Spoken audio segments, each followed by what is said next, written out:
Shame on you. Boris lost control in public as grassroots made him eat crow with firm statement.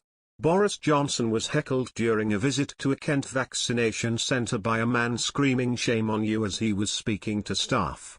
Boris Johnson visited a vaccination centre in Ramsgate, Kent, where he spoke with volunteers about their work and how the booster programme was going.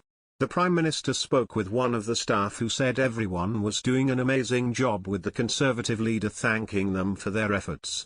But the moment was cut short after a man began yelling across the centre shame on you Boris Johnson, which caught the attention of the Prime Minister as he simply said good morning before awkwardly returning back to his conversation.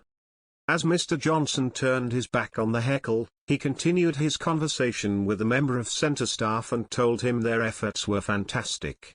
The Prime Minister visited the centre early morning on Thursday in a surprise visit.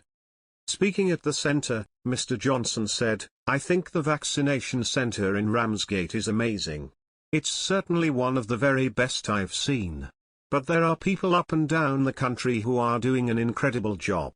And I just thank Dr. Ash and all his teams. The spirit of the volunteers here, the spirit of the doctors and nurses, the people who are preparing the jabs, the vaccinators themselves, it's just fantastic dedication. And I would just say to everybody in the Kent and Medway area, the capacity is here.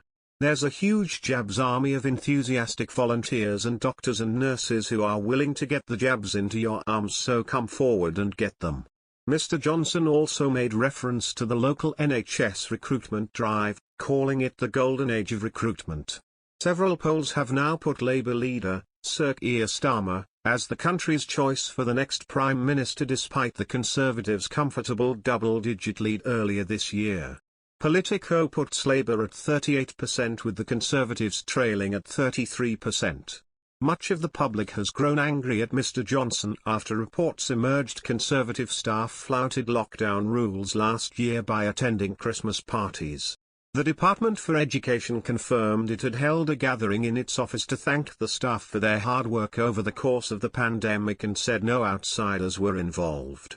The Sunday Mirror shared photographs of Mr. Johnson at a virtual Downing Street quiz, which the government says was only a brief appearance to thank those attending. Senior Conservative MP Sir Geoffrey Clifton-Brown warned Mr. Johnson could face a leadership challenge in 2022 as many in the party grow disgruntled with his self-inflicted wounds. The House of Commons voted by 369 to 126 in favour of Mr. Johnson's plan to make the documents mandatory for nightclubs and other large venues in England. But 98 Conservative MPs rebelled to vote against the measure, inflicting a hammer blow on Mr. Johnson's authority. Sir Geoffrey Clifton-Brown, the treasurer of the 1922 Committee of Tory MPs, said this evening that the vote showed there is a major division within the Conservative Party, and we all know what happens to disunited parties. Sir Geoffrey said there must be a major change in the way Mr. Johnson leads the government, as the backbencher said the PM has got to now be in some danger and he has got to realise that. The MP said that unless Mr. Johnson gets his leadership back on track, then some members of the party will be thinking to themselves, we have got to have a change with a leadership contest on the cards next year. Mr. Johnson had addressed the 1922 committee before the vote as he tried to convince Tory MPs to back his plans. And he had been individually speaking to those who had publicly said they would oppose the measure earlier in the day. Sir Geoffrey, who was one of the 98 Tories to vote against the PM, said, "I think now the Prime Minister has got to think very carefully about how he is going to reset his performance to actually govern with a united party, because we all know what happens to disunited parties."